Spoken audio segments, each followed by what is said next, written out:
नमस्कार, आप देख रहे हैं विश्व की खबर। मैं आपके साथ पूनम। आइए शुरुआत करते हैं एक नई खबर के साथ। राष्ट्रीय युवा अधिकार मंच के अध्यक्ष ठाकुर प्रताप सिंह सेंगर ने प्रेस कॉन्फ्रेंस का आयोजन किया। उन्होंने प्रेस कॉन्फ्रेंस में कहा कि उनका मंच युवाओं के लिए लड़ेगा, युवाओं के लिए काम करेगा और युवाओं को सक्षम भी बनाएगा। इस युवा मंच का मुख्य मकसद है युवाओं का विकास करना, युवाओं को रोजगार दिलाना, अगर युवा को कोई भी जीवन में कठिनाई आती है उसको दूर करना और उसके साथ मिलकर उनके हक की लड़ाई लड़ना। सबसे पहले हम आपका नाम जानना चाहेंगे। मेरा नाम ठाकुर प्रताप सिंह सेंगर है। आपकी पार्टी का आप किस सोसाइटी के लिए, किस संस्था के लिए काम करते पूरा बताएं। मैं राष्ट्रीय युवा अधिकार मंच से मैं राष्ट्रीय सचिव की पोस्ट पर हूं और मैं हमेशा युवाओं की आवाज़, युवाओं का हक के तहत लड़ते रहते हैं, उनकी आवाज़ को उठाते रहते हैं। क्या आप जहां पर रह रहे हो दिल्ली में, दिल्ली में युवाओं को अपना पूरा हक मिल रहा है? मैं बात करूं उनकी शिक्षा की, बात करूं रोजगार की, कितने बच्चों को यहाँ पर शिक्षा सही मिली और कितने बच्चों को रोजगार सही मिला?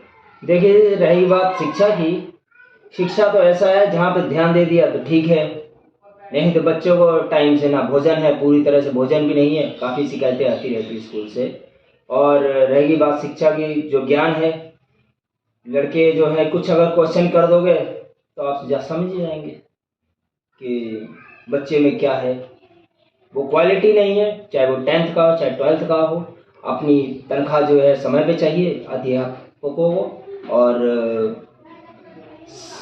सरलता पूर्वक जो है मंथ बीत जाए। और रह गई बात रोजगार की, जब एक बच्चा पहली से 12th के बीच में जाता है तो वो कुछ सपनों को लेके पहुंचता है और जब उसके सपने आते हैं तो उसकी उम्र जो है बीत जाती होती है। जब वो लाइन में आता है तो पता चलता है पेपर लीक हो गया, पता चलता है एज निकल गई, पता चल रहा है जिस योग वो है उस योग उसका वर्क नहीं मिल रहा।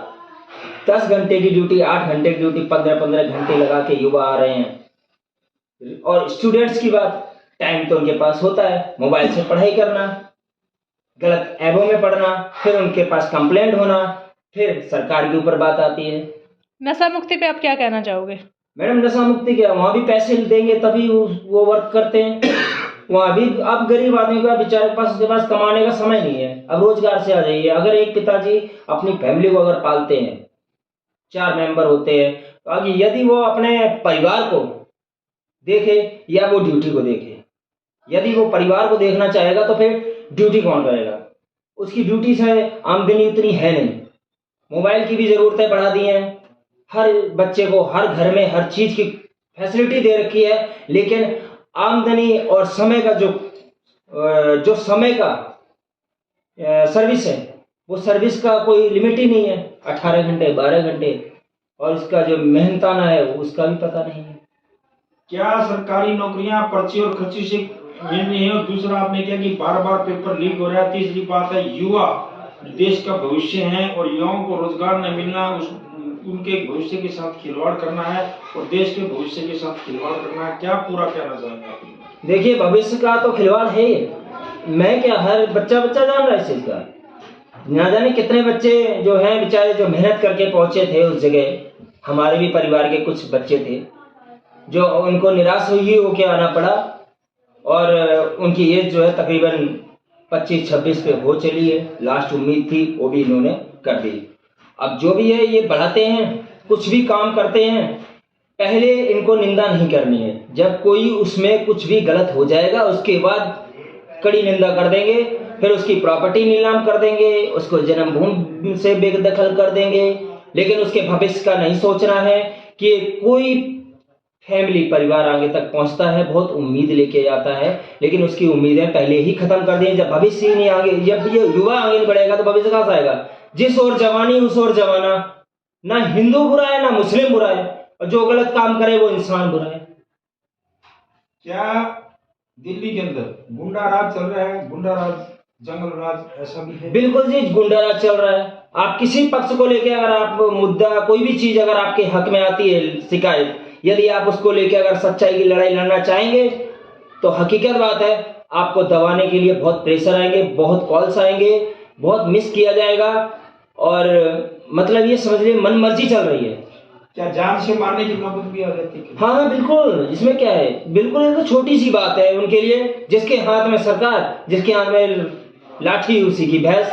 क्या कर सकते हैं, हम लोग बोल गए, मीडिया बंधु आ गए, 2-4 बातें हो गई, बस दब गया। लोकतंत्र भी जिंदा है, ऐसा खिलवाड़ कर सकते हो? देखिए लोकतंत्र रहेगी बात, आप जो कह रहे हैं लोकतंत्र, ये बात सत्य है, लोकतंत्र है, लेकिन उसको निभाता कोई नहीं है।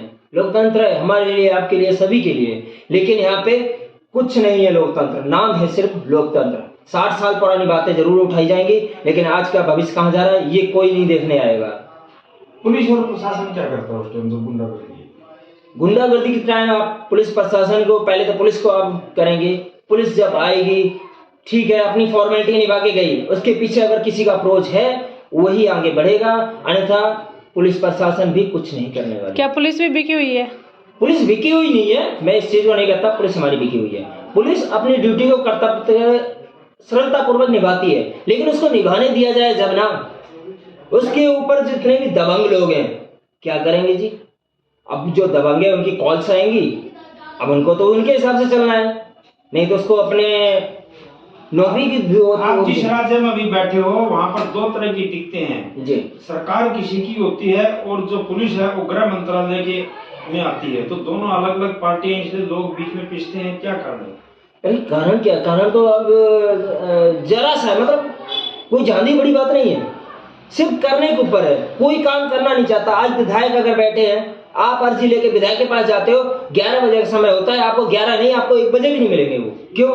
क्योंकि कहते हैं हम यहाँ पे है ही नहीं, हमारे उनसे बात करो, जिनसे बात करने जाओ वो कहते हैं हमारे पास टाइम नहीं है। अच्छा यदि विधायक आप है, आपसे कोई काम पड़ा है किसी को, आपके पास कोई लेटर लेके आया, उसका कोई अनुकूल नहीं है, आप अगले दिन आइए, टाइम लगाइए, लाइन लगाइए, इस टाइम कुछ नहीं किसी की चलने वाली उस जगह में उनके साथ। हमारे चैनल के माध्यम से पूरे देश के युवाओं को क्या संदेश देना चाहते हो? आपकी पार्टी क्या युवाओं के लिए करना चाहती है और आगे आप युवाओं के भविष्य के लिए क्या करोगे?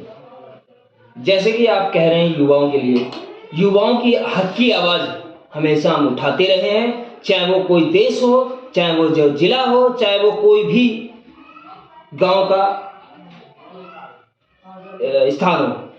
दूसरी बात, युवा हमारा घट रहा है, बढ़ नहीं रहा, उसका भविष्य खत्म हो रहा है, और उनकी युवाओं की आवाज को हम अगर उठाने जाते हैं तो हमको दबाया जाता है किसी भी तरीके से, चाहे वो जाति बिरादरी ले लो, चाहे वो धर्म स्थान ले लो, लेकिन हमारा कहना एक ही है, हमारी जो जनता है वो जनता। आप अपने आप को उगता हुआ सूरज मानते हो या डूबता? उगता हुआ सूरज तो कभी कोई रोक ही नहीं सकता उसको। देखिए उगता हुआ मैं मानता हूँ, उगता हुआ सूरज कोई रोक नहीं सकता, लेकिन उगते हुए सूरज के कुछ ऐसे ग्रह आ जाते हैं ना, उसकी भी नहीं चलती। अगर बादल आएंगे तो कुछ समय के बाद छट जाएंगे। बादल आएंगे तो उस समय जो परिस्थितियां आएंगी, जो कठिनाइयां आएंगी, उसका भी सामना करना पड़ेगा। उसी लिए मैं कहता हूँ युवाओं के पास तुम्हारे पास पैसा खर्चने को नहीं है, आज की डेट में चलने के लिए पैसा चाहिए आपको।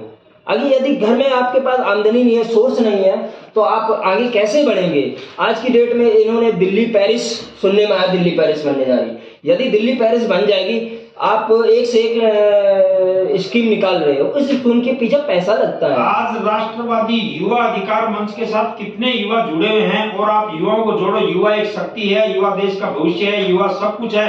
आप पूरे युवाओं को जोड़ो, जब युवा आपके साथ चलेंगे तो सब कुछ आपके सामने। युवा साथ है, ऐसा नहीं युवा साथ नहीं, युवा साथ है, इसीलिए आप लोग भी यहाँ पे, इसीलिए हमारी आवाज भी तेज है। क्यों? युवा वही साथ है जिसके हाथ में, जिसके घर में दम है।